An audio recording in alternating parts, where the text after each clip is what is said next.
राहत इंदौरी साहब की यह गज़ल है कि नई हवाओं को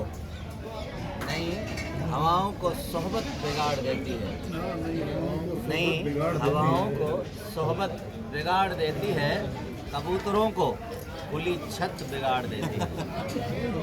नई हवाओं को सोहबत बिगाड़ देती है, कबूतरों को खुली छत बिगाड़ देती है। जो जुर्म करते हैं इतने बुरे नहीं होते, जो जुर्म करते हैं वो इतने बुरे नहीं होते, सज़ा न देकर अदालत बिगाड़ देती है। जो जुर्म करते हैं इतने बुरे नहीं होते, सज़ा न देकर अदालत बिगाड़ देती है। हमारे पीर तकी मीर ने कहा था कभी, हमारे पीर तकी मीर ने कहा था कभी, मियाँ ये आशिकी इज्जत बिगाड़ देती है। हमारे पीर तकी मीर ने कहा था कभी, मियाँ ये आशिकी इज्जत बिगाड़ देती है।